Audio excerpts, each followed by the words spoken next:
Hello everyone, welcome again to exponential academy. मैं जूही मित्तल और आज हम डिटर्मिनेंट को आगे बढ़ाने जा रहे हैं, जिसमें हम सीखेंगे एडजॉइंट एंड इनवर्स निकालना किसी मैट्रिक्स का।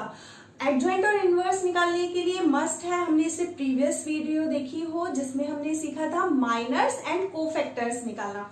होप सो वो वीडियो आप लोगों ने देखी होगी। अगर नहीं देखी है तो इस वीडियो से पहले वो देखना मस्ट है। उसका लिंक आपको डिस्क्रिप्शन बॉक्स में मिल जाएगा, आप वहां से चेक कर सकते हैं। करते हैं start adjoint and inverse find करना। तो देखते हैं एडजॉइंट कैसे निकालेंगे। एडजॉइंट के लिए हमें एक मैट्रिक्स लेनी होगी जो कि स्क्वायर होगी, क्योंकि डिटर्मिनेंट हमारा तभी फाइंड होता है। डिटर्मिनेंट में हमने देखा हमने सारी ही मैट्रिक्स कैसे यूज करें, स्क्वायर मैट्रिक्स। तो सबसे पहले मैट्रिक्स का स्क्वायर होना मस्ट है। तो एडजॉइंट निकालने के लिए हम अगर एक मैट्रिक्स को ए से रिप्रेजेंट करते हैं, सपोज करो वो 3x3 ऑर्डर की है, 3x3 ऑर्डर की है। एआईजे से हम डिनोट करते हैं उसके एलिमेंट्स को, जहां पर i represent column and j represent i represent row and j represent column. तो एक जनरल हमने मैट्रिक्स ले ली 3x3 ऑर्डर की। तो हमने कोफैक्टर्स निकालना सीखा था, यानी कि अगर देखा जाए तो ये मैट्रिक्स को अगर ओपन करेंगे तो ऐसे ही लिख सकते हैं ना, A11, A12, A13, A21, A22, 23, 31, A32, A33। तो ये है ए मैट्रिक्स, 3x3 ऑर्डर की ए मैट्रिक्स है। और हमने इसके कोफैक्टर्स को कैसे डिनोट किया था, कैपिटल ए से, जिसको हम कोफैक्टर्स को कैसे लिखते हैं, A11, A12, A13। टोटल कितने होते हैं, जितने एलिमेंट्स होते हैं, 3x3 ऑर्डर की है तो 9 एलिमेंट्स होंगे ये टोटल, तो 9 ही हमारे कोफैक्टर्स होंगे। तो इसको हम एक मैट्रिक्स में अरेंज करते हैं। कैपिटल सबकी वैल्यू आ जाएगी। कोफैक्टर्स हमने जैसे निकालना सीखा था, अभी तो मैं जनरल कर रही हूँ, जब क्वेश्चंस करेंगे तो और अच्छे से समझ में आएगा। बस हमें क्या निकालना है, सारे कोफैक्टर्स निकाल के अगर हम अरेंज करें, A11 इसी फॉर्म में करेंगे ना, A12, A13, A21, A22, A23, A31, A32, A33। तो ये कैसी मैट्रिक्स है, कोफैक्टर्स की मैट्रिक्स है। जो भी कोफैक्टर्स की वैल्यू आई है उनको रखकर हमने ये निकाली है एक मैट्रिक्स। अगर हम इस मैट्रिक्स का ट्रांसपोज कर दें, इस मैट्रिक्स का ट्रांसपोज करने के बाद जो मैट्रिक्स आती है उसी को हम adjoint of a matrix A बोलते हैं। जो हमें गिवन मैट्रिक्स होगी उसी का एडजॉइंट कहते हैं। तो वो क्या होगी, इस मैट्रिक्स का ट्रांसपोज। सपोज मैंने इस मैट्रिक्स को बी से डिनोट करा अगर, तो बी का ट्रांसपोज ही क्या होगा, एडजॉइंट ऑफ ए। यानी कि अगर मैं इसको बी से डिनोट कर देती हूँ, ए से तो डिनोट नहीं कर सकती क्योंकि ए मैट्रिक्स तो ये गिवन थी। अगर मैंने इसको किसी अनदर मैट्रिक्स बी से डिनोट करा तो इसका ट्रांसपोज करने के बाद क्या मैट्रिक्स आएगी देखते हैं। इसका रो कॉलम बन जाएगा, तो वो हो जाएगा A11, A12, A13, then A21, A22, A23, A31, A32 and A33। तो ये वाली जो नई मैट्रिक्स आई है इसी को हम क्या बोलते हैं, एडजॉइंट ऑफ ए। तो समझ में आया होगा। एक हम क्वेश्चन एग्जाम्पल ले लेते हैं जिसके अकॉर्डिंग आप करके देखना। फॉर एग्जाम्पल सपोज मैं एक मैट्रिक्स ए ले रही हूँ जो कि सिंपल ले लेते हो 2x2 ऑर्डर की। तो 1 2 3 4 2x2 ऑर्डर की है, तो जल्दी से एडजॉइंट निकलेगा, आप लोगों को समझ भी आ जाएगा, क्लियर हो जाएगा जल्दी से। तो हम यहाँ पर कोफैक्टर्स निकालते हैं। A11 इज, कैसे बताया था A11 निकालना, -1 की पावर 1 + 1 जो ऑर्डर है, और फर्स्ट रो फर्स्ट कॉलम को कट करने के बाद जो बचा उसका डिटर्मिनेंट। तो फर्स्ट रो फर्स्ट कॉलम को कट करने के बाद 4 बचा उसका डिटर्मिनेंट। अब इसको क्या लिखेंगे, -1 का स्क्वायर इंटू 4, तो प्लस हो जाएगा, तो दैट इज +4। तो ये आ गई A11 की value. Similarly A12 is given by -1 की पावर 1 + 2। अब देखो first row second column, first row second column cut करने के बाद क्या बचा हमारे पास, 3। अगर इसका डिटर्मिनेंट निकालेंगे तो दैट विल बी, ये तो नेगेटिव हो गया, -1 का क्यूब, तो माइनस का, और ये +3। तो इस बार क्या वैल्यू आई, -3। सिमिलरली A21 निकालेंगे, सेकेंड रो फर्स्ट कॉलम करने के बाद 2 बचा, -1 की power 2 + 1, this is also negative, तो ये आएगा -2 एंड A22 -1 की पावर 2 + 2 2 2, तो ये है 1 का determinant. This is not modulus, this is determinant. ठीक है, तो -1 का स्क्वायर विल बी +1. तो ये आ गया हमारे पास. अब हम एक बी मैट्रिक्स बनाते हैं जिसमें हम इसको एज इट इज करते हैं, मतलब A11 की जगह 4 आता है, फिर A12 इधर आते हैं ना, तो इधर हम -3 लिखते हैं, फिर -2 1. अब इसका जो ट्रांसपोज होता है हम उसको रो वाइज लिखा. देखो 4 -3 -2 फिर -1, 4 -3 -2 -1. अब जैसे ही इसका मैट्रिक्स का ट्रांसपोज लेंगे, इसको हम लिख देते हैं एडजॉइंट ऑफ ए. तो इसका ट्रांसपोज करके देखते हैं क्या आएगा. 4 -3 देन -2 1. होप सो आ गया होगा आप लोगों को समझ में. तो ये है हमारा adjoint of A. Adjoint of A के बाद हम सीखेंगे इनवर्स निकालना. और यहाँ पर एक ट्रिक आता है, वैसे तो मैं कॉम्पिटिटिव एग्जाम वाली वीडियो में डालने वाली हूँ, लेकिन फिर भी आप यहाँ से देख सकते हो. अगर हमारे पास 2 × 2 की मैट्रिक्स है तो देखो हम डायरेक्ट एडजॉइंट बता सकते हैं, हमें ये सब करने की जरूरत नहीं है. हमें बस क्या करना होगा, इन दोनों को इंटरचेंज करना होगा. तो यानी कि यहाँ पर 4 की जगह पर 1. तो देखो यही आंसर दिख रहा है. और इधर इस वाले डायगोनल पे ये वाला डायगोनल तो इंटरचेंज करेंगे और इधर वालों को इंटरचेंज, इसके आगे माइनस साइन रख देंगे. इस इधर वालों इनको इंटरचेंज, इस वाले डायगोनल को, और बाकी के जो रेस्ट वाले हैं इनके आगे माइनस साइन अगर हम रख देंगे तो हम देखेंगे वही हमारा एडजॉइंट आता है. लेकिन ये सिर्फ तभी एप्लीकेबल है जब हमारे पास 2 × 2 की मैट्रिक्स है. होप सो अच्छे से समझ में आया होगा. Please make a note. Next आती है हमारे पास एडजॉइंट पर बेस्ड थ्योरम्स. तो देखते हैं क्या क्या है. नंबर फर्स्ट आता है, if A B any given square matrix of order n, then.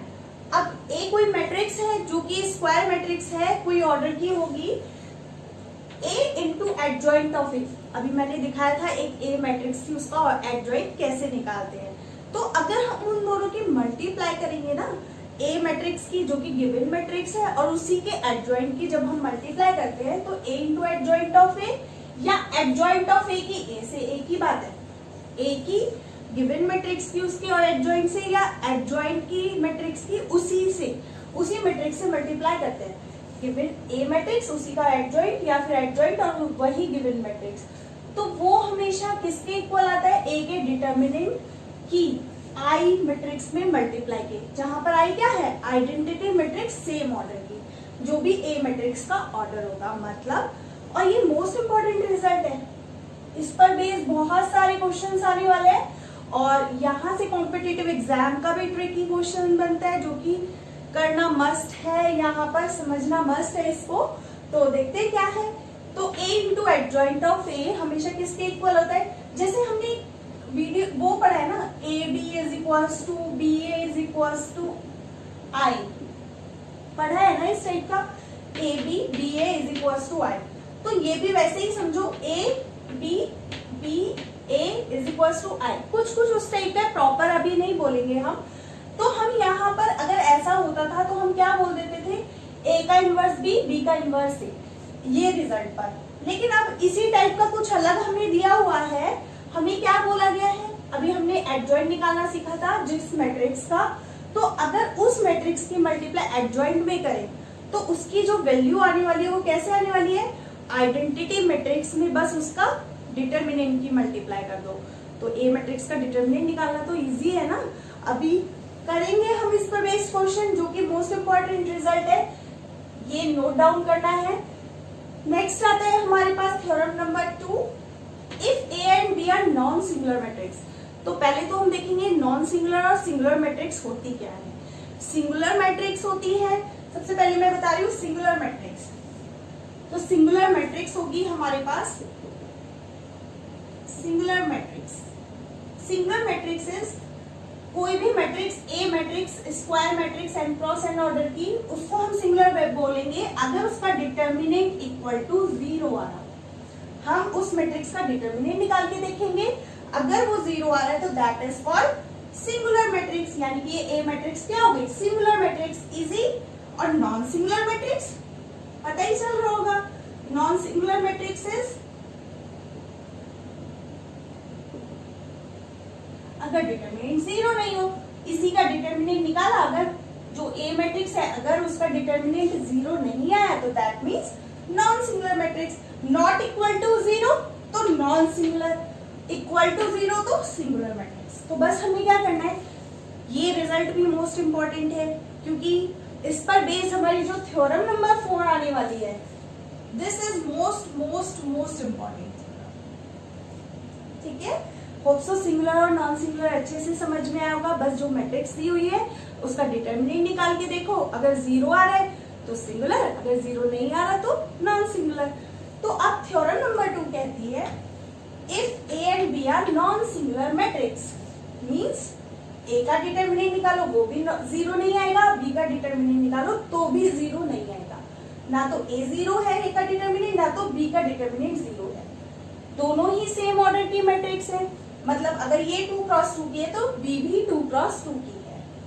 तब अगर हम उन दोनों का प्रोडक्ट करेंगे, ए बी का प्रोडक्ट भी पॉसिबल है, बी ए का भी, क्योंकि दोनों सेम ऑर्डर की है। तो ए और बी का प्रोडक्ट चाहिए तो हम ए बी निकालें या बी ए। तो अगर ए बी मैट्रिक्स जो आएगी अगर हम उसका भी डिटर्मिनेंट निकालें तो वो भी जीरो नहीं होगा। मतलब अगर ए का डिटर्मिनेंट जीरो नहीं है, बी का डिटर्मिनेंट जीरो नहीं है, तो ए बी का डिटर्मिनेंट भी जीरो नहीं होगा। यहां से हमें अगर हम देखें तो रिजल्ट पता चलता है determinant A is not equal to zero given है and determinant of B is not equal to zero. तो दिस इम्प्लाइज, क्या इम्प्लाई करता है कि ए बी भी नॉन सिंगुलर होगा। A B and B are also non singular matrix of same order. तो A B का डिटर्मिनेंट भी जीरो नहीं होगा और बी ए का डिटर्मिनेंट निकालेंगे तो वो भी जीरो नहीं होगा। होप सो समझ में आया होगा ये रिजल्ट। तो बस यही था सिंपल सा रिजल्ट कि ए का डिटर्मिनेंट भी जीरो नहीं है, बी का नहीं है, तो उन दोनों के प्रोडक्ट का भी जीरो नहीं होगा। तो ये था थ्योरम नंबर 2। नेक्स्ट आती है थ्योरम नंबर 3। थ्योरम नंबर 3 क्या है, वही ए और बी सेम ऑर्डर की मैट्रिक्स है। ये चल ही रहा है क्योंकि डिटर्मिनेंट में हम अभी तक पढ़ रहे हैं कि स्क्वायर मैट्रिक्स होती है, डिटर्मिनेंट तभी निकलता है, और यहाँ पर हम लेकर चल रहे हैं ए और बी दोनों स्क्वायर मैट्रिक्स है सेम ऑर्डर की। तो ए बी का जब हम डिटर्मिनेंट निकालते हैं ना, वो ए के डिटर्मिनेंट और बी के डिटर्मिनेंट के प्रोडक्ट के इक्वल आता है। तो ए बी मैट्रिक्स का डिटर्मिनेंट निकालो या ए का डिटर्मिनेंट बी के डिटर्मिनेंट की मल्टीप्लाई कर दो, दैट इज ऑल्सो सेम। अब सपोज करो एग्जाम में क्वेश्चन मिल जाए कि ए मैट्रिक्स हो जो कि 3x3 ऑर्डर की है या फिर 4x4 ऑर्डर की है, जो भी है व्हाटएवर। वैसे तो आपके में 4x4 तक नहीं है 12th में, आप सिर्फ 3x3 तक ही पढ़ रहे हैं। तो अगर सपोज करो एक मैट्रिक्स है जिसका ऑर्डर 3x3 है और बी एक मैट्रिक्स है उसका भी ऑर्डर 3x3 है, दोनों को पूछा गया है what is the determinant of A B. A B का डिटर्मिनेंट बताओ। तो पहले हम ए और बी की मल्टीप्लाई करेंगे, फिर हम डिटर्मिनेंट निकालेंगे, या सबसे बेस्ट है ए का डिटर्मिनेंट निकाल दो, बी का डिटर्मिनेंट निकाल दो, दोनों को मल्टीप्लाई कर दो। देखो कॉम्पिटिटिव क्वेश्चन बन गया यहाँ पर भी। दिस इज ऑल्सो इम्पोर्टेंट, ये सारे ही रिजल्ट्स इम्पोर्टेंट है। अगर क्वेश्चन आ जाता है कि ए बी का डिटर्मिनेंट बताओ, ए बी का डिटर्मिनेंट, तो पूरी मैट्रिक्स मल्टीप्लिकेशन का कितना ज्यादा कॉम्प्लिकेशंस है कि पूरी मैट्रिक्स मल्टीप्लाई करो, row by row, column row by column करते करते कितना देर हो जाएगी। तो सबसे बेस्ट है अगर ए बी का डिटर्मिनेंट पूछा है और दोनों ही सेम ऑर्डर की स्क्वायर मैट्रिक्स है, तो बस हमें क्या करना है, ए का मैट्रिक्स का डिटर्मिनेंट निकाल दो फटाफट से, बी का डिटर्मिनेंट निकाल दो और दोनों का प्रोडक्ट कर दो। तो अगर इसका डिटर्मिनेंट सपोज करो 2 आ जाता है, एक का 3 आ जाते, तो हम इसका बता सकते हैं this determinant will be equal to 6। Easy ना। तो ये आती competitive trick based important theorem number 3। Next आती है मोस्ट इंपॉर्टेंट थ्योरम नंबर 4, जो कि क्या कहती है, a square matrix A is invertible if and only if A is a non-singular matrix। means एक A square matrix है, ये invertible होगी, मतलब इसका इनवर्स एग्जिस्ट करेगा ही करेगा, इसका इनवर्स निकलेगा ही निकलेगा। कब? अगर उस मैट्रिक्स का डिटर्मिनेंट जीरो नहीं है तो हमें क्या देखना है, अगर क्वेश्चन पूछा जाए क्या ये मैट्रिक्स इन्वर्टेबल है, तो बस हम क्या करेंगे, डिटर्मिनेंट निकाल के देखेंगे। अगर वो जीरो नहीं आता तो दैट मीन्स गिवन मैट्रिक्स का इनवर्स निकाला जा सकता है। अब सपोज करो एक क्वेश्चन है जिसका डिटर्मिनेंट जीरो आ रहा है और हम पूरा इनवर्स का प्रोसेस अभी सीखेंगे नेक्स्ट में इसमें। कि इनवर्स कैसे निकाला जाता है, तो पूरा प्रोसेस करना पड़ेगा। जबकि हम सिर्फ डिटर्मिनेंट देखते ही बोल सकते हैं कि इसका इनवर्स ही नहीं एग्जिस्ट करता या करता है, तो पूरा निकालने की झंझट वहां खत्म हो जाती है। तो ये सब ट्रिक्स आती हैं कॉम्पिटिटिव एग्जाम्स के लिए। तो हम यहाँ पर क्या कहेंगे, बस थ्योरम नंबर 4 इंपॉर्टेंट क्यों है कि बस हमें क्या करना है कि कोई मैट्रिक्स इन्वर्टेबल इनवर्स निकाले कि नहीं निकाले, बस उसका डिटर्मिनेंट निकाल के देखो। अगर 0 नहीं आता तो मतलब कि इन्वर्टेबल है वो, उसका इनवर्स निकलेगा वहां पर। अब बात आती है कि इनवर्स निकाले कैसे, इनवर्स निकलेगा कैसे। तो इनवर्स निकालने के लिए हमारे पास यही जो मैंने स्टार्टिंग में मार्क कराया था रिजल्ट, वही काम में आने वाला है। तो देखते हैं कैसे। मैं यहाँ पर रब कर देती हूँ, आपको समझ में आ गया होगा। ये थोड़ा सा सिंगुलर और नॉन सिंगुलर था, बस इतना ही रब करना है। तो मैं ये रब कर देती हूँ सिंगुलर एंड नॉन सिंगुलर का। तो हमने ये रिजल्ट देखा था a into adjoint of a is equal to adjoint of a equal to determinant of a I। तो हमारे पास अब इनवर्स निकालेंगे कैसे, बिल्कुल इसी रिजल्ट से निकालने वाले हैं रिजल्ट इनवर्स। तो क्या था हमारे पास result, a into adjoint of a is equal to, या फिर adjoint of a is equal to determinant of a I। अब हम क्या करते हैं, इस डिटर्मिनेंट की डिवाइड कर देते हैं। सारे में अगर a की डिटर्मिनेंट से डिवाइड करेंगे तो हम इसको ऐसा भी लिख सकते हैं 1 अपॉन a का determinant adjoint of a। Similarly 1 upon a का डिटर्मिनेंट एडजॉइंट ऑफ a और a के डिटर्मिनेंट से डिवाइड करेंगे तो ये तो कैंसिल हो जाएगा, तो यहाँ पर बचेगा सिंपल i। तो या फिर कह सकते हैं इसको डिवाइड में ले जाए दोनों की, या फिर एक डिटर्मिनेंट से तीनों में मल्टीप्लाई कर दे, तो यही रिजल्ट आने वाला है। सपोज हम इस रिजल्ट को b मान लेते हैं, मतलब b कितना, b इज इक्वल टू मैं ले रही हूँ 1 अपॉन a का डिटर्मिनेंट और एडजॉइंट ऑफ a। तो इस रिजल्ट को मैं b लेट कर रही हूँ। अगर ये b होगा तो ये b हो गया इतना पोर्शन, तो क्या मैं इसको ऐसा लिख सकती हूँ ab। अब ये b हो गया b a as it is, ये b तो b a, ये a एज इट इज, ये वाला b तो a b a is equals to i। तो हम यहाँ पर क्या बोल सकते हैं, a का इनवर्स b हो गया कि नहीं। तो हमने ये रिजल्ट मैंने अभी यहाँ पर भी एक्सप्लेन किया था। इस रिजल्ट को देखते ही हम क्या बोल सकते हैं, दिस इंप्लाइज a का inverse is equals to b, और b कितना था हमारा, adjoint of a upon determinant of a। यही था ना, 1 अपॉन a का डिटर्मिनेंट मतलब a डिटर्मिनेंट डिवाइड में, तो adjoint of a upon determinant of a, जो कि क्वेश्चन में वर्क करने वाला है। अब आपको एक मैट्रिक्स A दी होगी, तो अभी मैंने सिखाया एडजॉइंट कैसे निकाला जाएगा। बस कोफैक्टर्स को अरेंज करो, उसका ट्रांसपोज करो, तो that is adjoint of A। अब डिटर्मिनेंट आप लोगों को आते ही है निकालना, तो पहले निकालो एडजॉइंट ऑफ A, उसमें डिवाइड कर दो किसका, डिटर्मिनेंट का, वही हमारा गिवन A मैट्रिक्स का इनवर्स होगा। तो समझ में आया। बाकी क्वेश्चन करके देखते हैं, उसके बेसिस पर आप लोगों को समझ में आ जाएगा। Please make a note. यहाँ पर मैं एक्सरसाइज का ही एक क्वेश्चन ले रही हूँ, एक्सरसाइज 4.5 का क्वेश्चन नंबर 7 ले रही हूँ। वैसे तो मैं एक्सरसाइज अभी पूरी कराऊंगी, बस मुझे ये समझाना था कि इनवर्स निकालते कैसे हैं। तो एक क्वेश्चन नंबर 7 से मैं समझा रही हूँ आपको, जिससे टॉपिक भी क्लियर हो जाए। तो देखते हैं, इस क्वेश्चन में लिखा हुआ है find the inverse of the matrix if it exist. तो देखो वहां पर इफ इट एग्जिस्ट भी लगा दिया। इस मैट्रिक्स का अगर आप वहां पर क्वेश्चन पढ़ेंगे तो लिखा हुआ है find the inverse of the matrix. इस मैट्रिक्स का इनवर्स निकालो अगर एग्जिस्ट करता है तो। अब एग्जिस्ट करता है कि नहीं करता कैसे पता चलेगा, अभी मैंने बताया कि सिंगुलर है कि नॉन सिंगुलर है। डिटर्मिनेंट ऑफ ए निकाल के देखेंगे, अगर 0 आ जाता है तो एग्जिस्ट नहीं करेगा, डिटर्मिनेंट 0 नहीं आता तो मतलब इनवर्स एग्जिस्ट करेगा, यही बताया था अभी। तो डिटर्मिनेंट ऑफ ए निकाल के देखते हैं कैसे निकालते हैं। देखो मैंने बताया था जिधर नंबर ऑफ जीरो ज्यादा हो, चाहे तो हम रो थर्ड के अलाउंग निकाले, इसमें भी 2 जीरोस है, या कॉलम 1, तो मैं निकालू कॉलम 1 के अकॉर्डिंग। कॉलम 1 के अकॉर्डिंग अगर निकालेंगे तो देखते क्या आता है, 1 इंटू कट करेंगे तो 10 माइनस 0, तो 10 ही रह गया, तो आंसर इज 10। तो which is not equal to 0, मतलब कि ए इनवर्स, यहां से हम क्या कह सकते हैं, this implies A inverse exist. अब एग्जिस्ट करता है तभी तो निकालना है, अब एग्जिस्ट तो कर गया, अब निकालेंगे कैसे, क्योंकि सिंस यहां पर लिख सकते हैं since A is a non singular matrix, non singular matrix, non singular matrix क्यों एग्जिस्ट किया, क्योंकि मैट्रिक्स इज नॉन सिंगुलर। ठीक है, तो ए इनवर्स एग्जिस्ट कर गया। अभी मैंने ए इनवर्स का रिजल्ट बताया था, क्या बताया था, A inverse is equals to B, यानी कि जिसको हमने लिखा था adjoint of A upon 1 upon A का डिटर्मिनेंट। अभी यही रिजल्ट प्रूफ करके दिखाया था कि ए इनवर्स कितना होता है, ए का एडजॉइंट निकालते हैं और डिटर्मिनेंट का डिवाइड कर देते हैं। डिटर्मिनेंट हम ऑलरेडी निकाल चुके हैं, ये डिटर्मिनेंट तो आ गया है, बस हमें क्या निकालना है, एडजॉइंट। जैसे ही एडजॉइंट आ जाएगा हम उसमें किसकी डिवाइड कर देंगे, डिटर्मिनेंट की, तो वही हमारा इनवर्स होगा।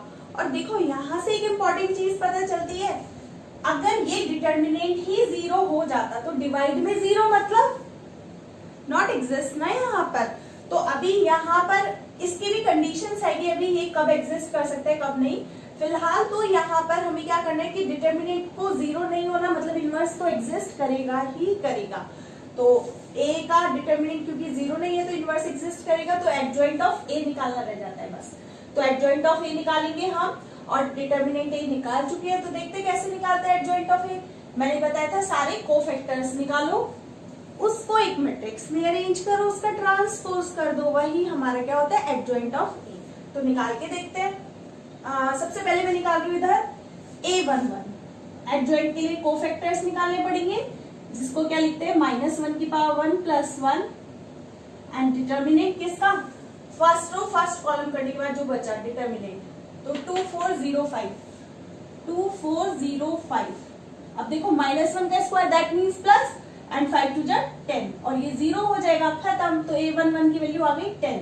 देन A12 इज माइनस, मैं डायरेक्ट लिखूंगी नेक्स्ट स्टेप से, अभी देख लो 2-3 स्टेप। ये नेगेटिव आने वाला है और first row second column, first row second column जाने के बाद देखो क्या बचेगा 0 0 4 5 0 0 4 एंड 5। अब देखो ये 0 ही होने वाला है, मल्टीप्लाई करोगे तो मेरे को नेगेटिव पॉजिटिव, वैसे तो नेगेटिव आता है ये टर्म होता तो, लेकिन 0 है तो नेगेटिव पॉजिटिव लगाने का कोई मीन ही नहीं बचता। A13 -1 की पावर 1 + 3 जो कि पॉजिटिव आएगा, first row third column cut कर दो तो ये बचेगा, देखो ये भी 0 ही दिख रहा है, तो this is also 0, this is also 0। Next A21 -1 की पावर 2 + 1। अब देखो मैं नेगेटिव पॉजिटिव लिख रही हूँ डायरेक्ट, अब माइनस प्लस नहीं लिख रही। अब आप लोगों को समझ में आ चुका होगा, तो दिस इज नेगेटिव क्योंकि इनका सम 3 है तो ये नेगेटिव आएगा जो भी टर्म होगी। Second row first column, second row first column को कट करने के बाद बचेगा 2 3 0 5, तो 5 2 10 0, तो यानी कि ये होगा -10। आप निकाल के देख लेना। A22 तो पॉजिटिव आने वाला है, 2 2 है तो पॉजिटिव, और साथ में सेकेंड रो सेकेंड कॉलम को कट करेंगे तो 1 3 0 5 बचेगा, तो 5 - 0, तो आंसर विल बी 5। A23 क्या होगा हमारा, पहले तो नेगेटिव होगा, सेकेंड रो थर्ड कॉलम। अब देखो second row third column cut करने के बाद बचा 1 2 0 0, तो जब मल्टीप्लाई करेंगे तो 0, तो नेगेटिव पॉजिटिव फर्क ही नहीं पड़ता तो 0। अब आएगा A31 जो कि पॉजिटिव होगा, third row first column, third row first column cut करेंगे तो ये बचेगा 2 4 2 × 4 8, ये लिख लेते हैं, प्लस का डिटर्मिनेंट 2 3 2 4, तो जो कि आएगा 8 - 6 दैट विल बी 2। ठीक है, तो ये हो गया A31। नेक्स्ट आता है A32। A32 third row second column को कट करेंगे तो देखते हैं 4 - 0, और ये नेगेटिव भी होगा, तो 4 माइनस का 4 रह जाएगा, 4 - 0, तो 4 रह गया, और नेगेटिव आना है तो इसलिए माइनस। अब बस बचा A33, तो third row third column cut करेंगे तो 2, सिंपल 2 आएगा और प्लस का आएगा, तो दैट इज 2। तो ये सारे आगे कोफैक्टर्स।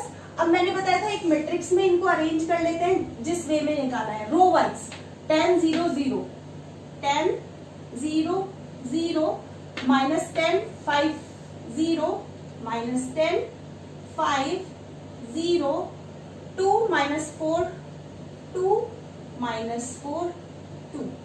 अब इस मैट्रिक्स पर जो ट्रांसपोज होगा वही हमारा एडजॉइंट होगा। तो adjoint of A is equal to कितना आएगा, इस मैट्रिक्स का ट्रांसपोज करोगे तो ये बन जाएगा 10 0 0 माइनस 10 5 0 देन 2 माइनस 4 2।